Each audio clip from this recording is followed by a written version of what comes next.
Everyone, मैं हूं ऋषिकेश ठाकुर और ये है हमारा इलेक्ट्रिक पोटेंशियल एंड कैपेसिटेंस का लेक्चर नंबर 4। और इसमें हम लोग अपना जो नेक्स्ट टॉपिक है इक्विपोटेंशियल सरफेस के बारे में पढ़ेंगे। तो इक्विपोटेंशियल सरफेस क्या होता है? Equipotential surface is any surface that has the same electric potential at every point on it. जैसे मान लीजिए कोई चार्ज हमारे पास यहाँ पर प्लस क्यू है, ठीक। तो प्लस क्यू है तो इससे आर डिस्टेंस पर यहाँ पर पोटेंशियल कितना होगा? हमने पढ़ा है ना कि किसी भी डिस्टेंस आर पर किसी चार्ज की वजह से जो पोटेंशियल होता है के क्यू अपान आर होता है, यानी इक्वल डिस्टेंस पर इक्वल पोटेंशियल।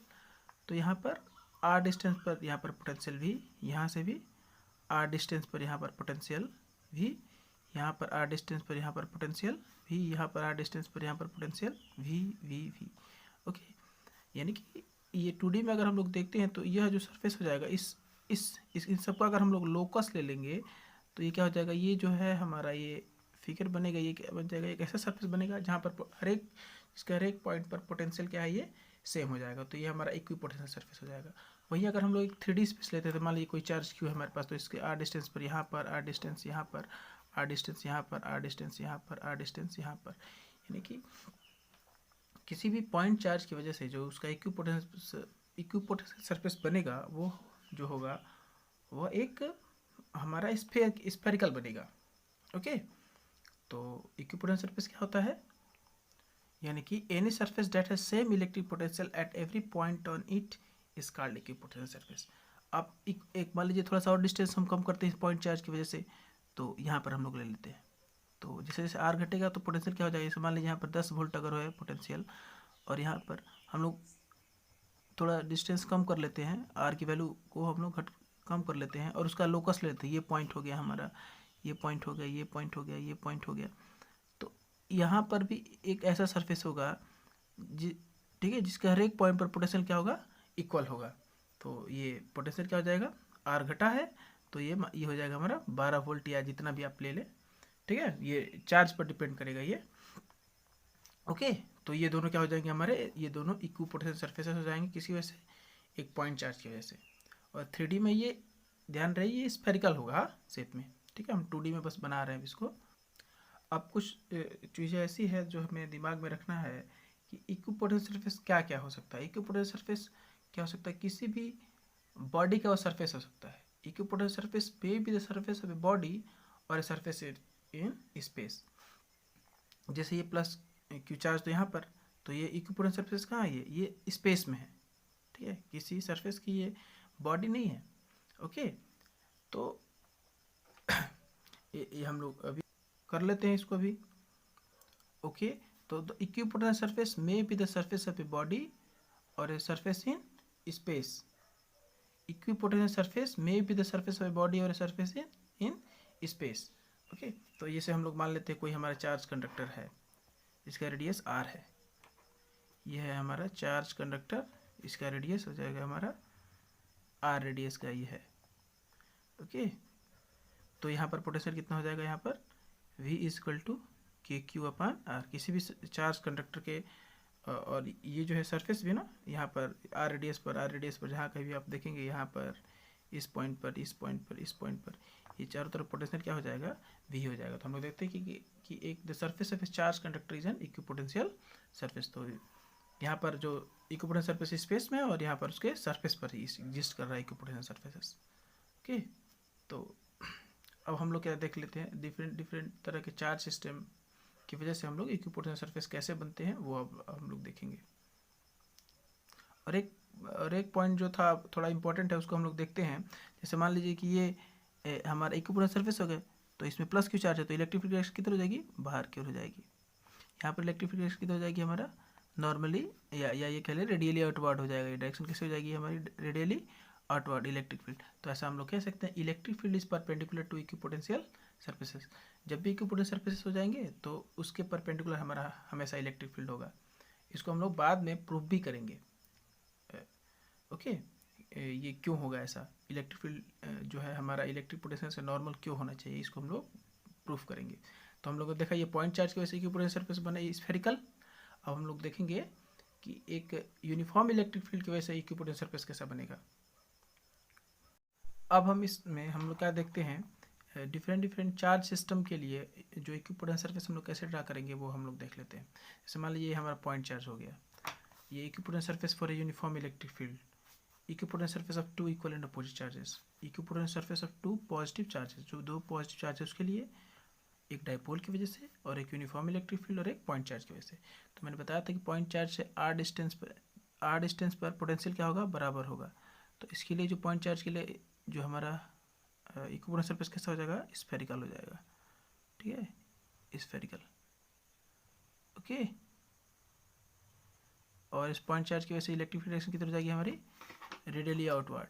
किधर हो जाएगी, रेडियली आउटवर्ड, ये बाहर की ओर, ये ऐसे, ये हो जाएगी हमारी इलेक्ट्रिक फील्ड की डायरेक्शन। ओके, किसी भी पॉइंट पर जो सरफेस है उससे कैसे हो जाएगी ये हमारी, परपेंडिकुलर। ओके, उसके बाद ये जो सेकंड पॉइंट है हमारा, equipotential surface of for uniform electric field.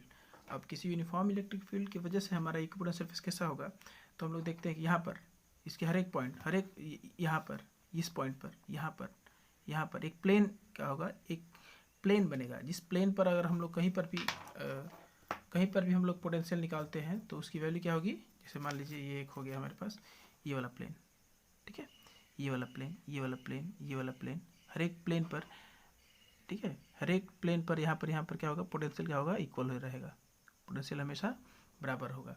तो इसके लिए इक्विपोटेंशियल सरफेस हम लोग ड्रा करेंगे तो ये कुछ ऐसे आएगा। ठीक है, एक प्लेन हो जाएगा ये हमारा,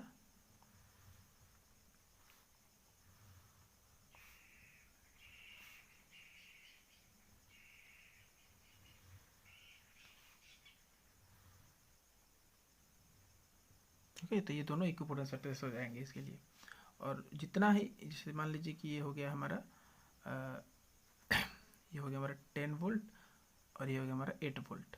ठीक है, तो यानी तो ये पूरे पॉइंट पर, इस प्लेन पर जितने भी पॉइंट होंगे सब पर 8 वोल्ट की पोटेंशियल होगी। और यहाँ पर जितने भी पॉइंट होंगे इस प्लेन पर, सब पॉइंट पर क्या होगी, पोटेंशियल 10 वोल्ट ही होगा। अब जैसे देख लीजिए, मान लीजिए 10 वोल्ट और 8 वोल्ट की डिस्टेंस क्या हो जाए, ये जल्दी जल्दी मिलने लगी, इक्विपोटेंशियल सरफेस क्लोजर हो जाए तो वहाँ पर स्ट्रॉन्ग इलेक्ट्रिक फील्ड बताता है। यानी कि इलेक्ट्रिक फील्ड, इक्विपोटेंशियल सरफेस जहाँ पर बहुत ज़्यादा क्लोजर होंगे तो वहाँ पर स्ट्रॉन्ग इलेक्ट्रिक फील्ड होगा। यही इसको हम लोग equipotential surface of two equal and opposite charges में वेरीफाई भी कर लेंगे। अब हम लोग देख लेते हैं इसी के लिए equipotential surface of two equal and opposite charges. तो इसके लिए जो इक्विपोटेंशियल सरफेस होगा कुछ इस तरह ड्रा करेंगे हम लोग। जैसे ये है ना, ये पॉइंट, ये ओके, ये हो जाएगा हमारा कुछ इस तरह से।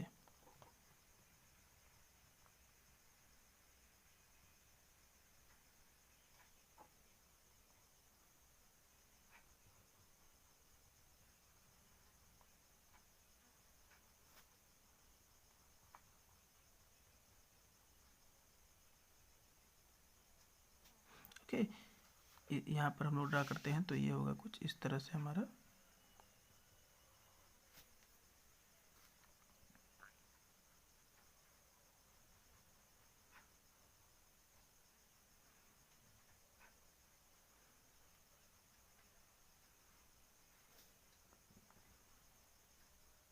ओके, तो हम लोग देखते हैं कि ये जो इक्विपोटेंशियल सरफेसेस है, ये 1 2 3, ये 1 2 तीन ही बना दिए हैं, ये पर्याप्त है। तो इक्विपोटेंशियल सरफेस ये तीनों है, ये यहाँ पर क्या है, ये क्लोजर है, ये जितना ये दोनों के बीच में ये क्या है, ये ज़्यादा पास है as compare to the exterior portion. तो कहने का मतलब तो यानी कि यहाँ पर इलेक्ट्रिक फील्ड भी स्ट्रांग होगा। वो हम लोग कैसे देख रहे हैं, जैसे मान लीजिए यहाँ पर हम कोई चार्ज प्लस क्यू रखते हैं, ओके, प्लस क्यू चार्ज को यहाँ पर आप रखेंगे तो ये चार्ज क्या करेगा, इसको अपनी तरफ अट्रैक्ट करेगा, और ये क्या करेगा, इसको ये क्या करेगा, इसको ये इस डायरेक्शन में, ये पॉजिटिव चार्ज है तो इसको इस डायरेक्शन में रिपेल करेगा, और ये उसको अट्रैक्ट भी इस डायरेक्शन में करेगा। यानी कि ये जो चार्ज है इस डायरेक्शन में इसको बहुत ज़्यादा फोर्स लगेगी, स्ट्रॉन्गर फोर्स लगेगा इस रीजन में as compare to this region. जैसे यहाँ पे आप इस पॉजिटिव चार्ज को यहाँ पर आप रखें, यानी कि इसको स्ट्रॉन्गर फोर्स लग रहा है, और स्ट्रॉन्गर फोर्स लग रहा है तो यानी कि यहाँ पे इलेक्ट्रिक फील्ड बहुत ज़्यादा है। तो अब इलेक्ट्रिक फील्ड ज़्यादा है तो इक्विपोटेंशियल सरफेसेस वहाँ पर क्या होंगे, बहुत ज़्यादा क्लोजर होंगे। तो हम लोग ये यहाँ से कंक्लूड करेंगे कि जिस पॉइंट पर इक्विपोटेंशियल सरफेसेस क्या होंगे, क्लोजर होंगे, जिस पॉइंट पर इक्विपोटेंशियल सरफेसेस क्या होंगे, क्लोजर होंगे, वहाँ पर इलेक्ट्रिक फील्ड क्या होगा, स्ट्रांग होगा। ओके,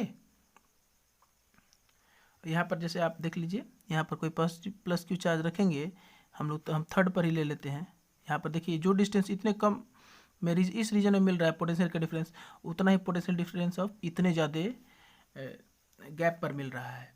तो इस पॉजिटिव चार्ज को यहाँ पर आप कोई पॉजिटिव चार्ज रखेंगे तो ये क्या करेगा, इसको ये उसको रिपेल करेगा और ये उसको अट्रैक्ट करेगा। लेकिन जितना फोर्स से ये इसको रिपेल करेगा उतने फोर्स से इसको ये अट्रैक्ट नहीं करेगा, क्योंकि ये डिस्टेंस काफ़ी ज़्यादा हो जाती है। इस वजह से इस वाले रीजन में जो इलेक्ट्रिक पोटेंशियल है या इलेक्ट्रिक फील्ड है वो वीकर हो जाती है as compare to the middle area. अब हम लोग देखते हैं, जैसे ये है हमारा थर्ड जो पॉइंट है, equipotential surfaces of two positive charges. दो पॉजिटिव चार्जेस, ये पॉजिटिव चार्जेस हैं, तो इसके लिए हम लोगों ने प्रीवियस क्लासेस में देखा था जो इलेक्ट्रिक फील्ड कुछ इस तरह बन के आएंगी। ओके, और इसी का अपोजिट यहाँ पर इक्विपोटेंशियल सरफेस बनेगी। यहाँ पर जो इक्विपोटेंशियल सरफेस कैसे बन रहे थे, अंदर में क्लोजर और बाहर में थोड़ा सा दूर दूर, तो यहाँ पर क्या होंगे, अंदर में दूर दूर और बाहर में क्या हो जाएंगे, ये क्लोजर हो जाएंगे। ओके, हम लोग बना लेते हैं इसके लिए। अभी क्या हो जाएगा, ये यहाँ पर हम देखते हैं कि ये इक्विपोटेंशियल सरफेस क्या होंगे, अंदर में ये दूर दूर होंगे और बाहर क्या हो जाएंगे, क्लोजर हो जाएंगे। आप इसको वेरीफाई, यानी कि अंदर इलेक्ट्रिक फील्ड क्या आ गई है, बहुत ही वीक है। किसी पॉजिटिव चार्ज क्यू को यहाँ पर आप रखेंगे तो उस पर ज़्यादा फोर्स, नेट फोर्स बहुत कम लगेगा, क्योंकि ये उसको इस डायरेक्शन में रिपेल करेगा और ये इसको इस डायरेक्शन में रिपेल करेगा, तो नेट फोर्स इस पर कम लगेगा, यानी कि इलेक्ट्रिक फील्ड यहाँ पर कम है। और यहाँ पर आप रखेंगे उसी चीज़, इस चार्ज को, तो ये जितने ये भी क्या करेगा, उसको रिपेल करेगा और ये भी उसको रिपेल करेगा, तो यहाँ पर स्ट्रॉन्ग फोर्स लगेगी इस पर, यानी कि इलेक्ट्रिक फील्ड क्या है, स्ट्रॉन्ग है। तो इस तरह हम लोग देख लेते हैं, कंक्लूड क्या ये करते हैं कि दो इक्विपोटेंशियल सरफेस अगर क्लोजर होंगे तो वहाँ पर इक्विपोटेंशियल सरफेस भी क्या होंगे, अगर दो इक्विपोटेंशियल सरफेस क्लोजर होंगे तो वहाँ पर इलेक्ट्रिक फील्ड भी स्ट्रॉन्गर होगा। अब हम लोग बात कर लेते हैं इसकी प्रॉपर्टीज़ पर। तो अब हम लोग बात कर लेते हैं प्रॉपर्टीज ऑफ इक्विपोटेंशियल सरफेस की। तो पहले प्रॉपर्टी है कि no work is done in moving a test charge from one point to another in an on an equipotential surface. किसी भी इक्विपोटेंशियल सरफेस पर अगर किसी चार्ज क्यू को आप एक पॉइंट से दूसरे पॉइंट पर लेकर जाएंगे तो कोई भी वर्क डन नहीं होगा। जैसे मान लीजिए कि हमारा कोई प्लस क्यू चार्ज है और इसकी वजह से आर डिस्टेंस पर क्या है, एक पोटेंशियल क्या होगा, दो पॉइंट पर बराबर होगा। मान लीजिए ये हमारा हो गया पॉइंट P और ये हो गया हमारा पॉइंट Q। तो यहाँ पर जो पोटेंशियल है उसको Vp से डिनोट करते हैं, यहाँ पर पोटेंशियल क्या है, Vq है। तो from the definition of work electric potential we know V is equal to, मतलब कि Vq माइनस, कहाँ से ले जा रहा है इसको, P से Q तक ले जा रहा है ना, तो Vq minus Vp is equal to work done from taking charge from Q to P upon किस चार्ज को आप लेके जा रहे हैं, हम लेके जा रहे हैं किसी कैपिटल Q चार्ज को, तो यहाँ पर कैपिटल Q हो जाएगा हमारा। लेकिन हम जानते हैं चूंकि यह इक्विपोटेंशियल सरफेस है, यानी कि Vp बराबर Vq है, but Vq is equal to Vp is equal, ठीक है, तो Vp माइनस Vq क्या हो जाएगा, जीरो हो जाएगा, जीरो। तो WQ2P इज इक्वल टू भी कितना हो जाएगा हमारा, जीरो, Q से कैंसिल हो जाएगा। तो इस वजह से किसी भी इक्विपोटेंशियल सरफेस पर वर्क डन हमेशा क्या हो जाता है, वर्क डन हमेशा क्या होता है, जीरो होता है। ओके, जो नेक्स्ट प्रॉपर्टी है उसकी वह यह है कि the electric field is perpendicular to equipotential surface. ठीक है, कहने का मतलब ये है the electric field is perpendicular to equipotential surface. जो इलेक्ट्रिक फील्ड है इक्विपोटेंशियल के परपेंडिकुलर नहीं होगा। इसको हम लोग दो तरीके से करेंगे। एक तो रिलेशन है हमारा, relation between potential difference and electric field. तो हमने देखा था कि अगर किसी भी कि ये Vb माइनस Va जो है, दो पॉइंट के पोटेंशियल का जो बीच का जो डिफरेंस है वो कितना होता है, A to B E dot D R. Okay, अब यहाँ पर हम लोग क्या करेंगे, Vb minus Va is equal to E D R cos theta. Okay, E D R cos theta. अब इसको हम लोग देख लेते हैं। अब यहाँ पर क्या है, ये Vb माइनस Va जीरो हो जाएगा ये, यानी कि E D R cos theta is equal to zero. अब डी आर तो जीरो होगा नहीं, यानी कि E cos theta is equal to zero. अब इलेक्ट्रिक फील्ड भी क्या है, इलेक्ट्रिक फील्ड जीरो नहीं होगा तो ये कितना हो जाएगा, ये हमारा cos theta is equal to zero और theta is equal to pi by 2 और 90 डिग्री। तो इस तरह हम लोग देखते हैं कि इलेक्ट्रिक फील्ड क्या होगा, ये हमेशा इक्विपोटेंशियल सरफेस के परपेंडिकुलर होगा। अब हम लोग ये देख लेते हैं कि अगर ये परपेंडिकुलर, एक दूसरा तरीका भी है। एक तो ये अप्रोच 1 था हमारा, दूसरा तरीका ये है, वो आप बिल्कुल आप ये कहेंगे कि अगर वो कॉन्ट्राडिक्टरी मेथड से आप प्रूफ करेंगे। जैसे मान लीजिए कि अगर हमारा कोई पॉइंट चार्ज क्यू है, ओके, तो इसकी वजह से ये वाला इक्विपोटेंशियल सरफेस हो जाएगा, ये क्या हो जाएगा हमारा, ये हमारा इक्विपोटेंशियल सरफेस हो जाएगा। अब इस पे इलेक्ट्रिक फील्ड रिएक्शन ऐसे होती है, ठीक है, इलेक्ट्रिक फील्ड रिएक्शन ऐसे हो जाएगी, ओके। अगर इलेक्ट्रिक फील्ड अगर ये परपेंडिकुलर ना होगा तो कोई आर्बिट्रेरी एंगल थीटा बनाएगा। जैसे मान लीजिए कि ये इलेक्ट्रिक फील्ड इस सरफेस के परपेंडिकुलर नहीं है, तो होगा क्या, जैसे ये हमारा प्लस क्यू चार्ज है, तो इसके ये हमारा एक हो गया, हमारा सरफेस हो गया इक्विपोटेंशियल सरफेस, तो इसके इलेक्ट्रिक फील्ड क्या हो जाएगा, इस सरफेस के, ये जो सरफेस है ना, इसके परपेंडिकुलर ना होकर कि ये कोई आर्बिट्रेरी एंगल थीटा इससे बना दे ऐसे, तो होगा क्या, इसका ये ई जो है हमारा कुछ एंगल थीटा बना रहा है, और ये 90 डिग्री ना होकर कुछ एंगल थीटा बना रहा है, ओके। ये देखिए, ये हमारा एक प्लस क्यू चार्ज है, ओके। इसकी वजह से ये दो गए हमारे इक्विपोटेंशियल सरफेसेस। अब यहाँ पर हमने ये लिया है कि इलेक्ट्रिक फील्ड जो है इस तरह से परपेंडिकुलर ना होकर ये कि आर्बिट्रेरी एंगल कोई थीटा बना रहा है। जब ये आर्बिट्रेरी एंगल कोई थीटा बनाएगा तो इसका एक कंपोनेंट क्या हो जाएगा, हमारा एक कंपोनेंट हमारा ई कॉस थीटा क्या हो जाएगा, इसके सरफेस पर पड़ जाएगा, इसके सरफेस पर पड़ जाएगा, और एक कंपोनेंट इसके परपेंडिकुलर हो जाएगा। तो होगा क्या, जब इसके सरफेस पर क्या हो जाएगा, नेट इलेक्ट्रिक फील्ड आ जाएगा हमारा सरफेस पर। तो इसके सरफेस पर ही एक पॉइंट से दूसरे पॉइंट पर अगर हम लोग लेकर जाएंगे किसी चार्ज को, तो वर्क डन होना शुरू कर देगा, जो कि पहली प्रॉपर्टी को कंट्राडिक्ट करेगा। Hence electric field must be perpendicular to the equipotential surfaces, ताकि पहली प्रॉपर्टी उसकी बनी रहे कि उस पर के एक चार्ज को एक पॉइंट से दूसरे पॉइंट तक पर लेकर जाएं तो वर्क डन हमारा ना हो। तो इसको हम लोग ऐसे लिख सकते हैं। दूसरा तरीका यह भी है हमारा, तो let electric field is not perpendicular to equipotential surface and it makes an arbitrary angle theta with the equipotential surface, okay. तो होगा क्या, ये तो इसका एक कंपोनेंट किधर हो जाएगा, ये हमारा ये ई कॉस थीटा हो जाएगा हमारा ये, और ये क्या हो जाएगा हमारा ई साइन थीटा। तो अब इसके सरफेस पर ही हम लोग क्या करेंगे, एक पॉइंट से दूसरे पॉइंट पर अगर लेके जाएंगे तो इलेक्ट्रिक फील्ड के यहाँ से यहाँ तक इलेक्ट्रिक फील्ड के अगेंस्ट में लेकर जाएंगे तो वर्क डन होना शुरू हो जाएगा। तो ये पहली प्रॉपर्टी को कंट्राडिक्ट करेगा।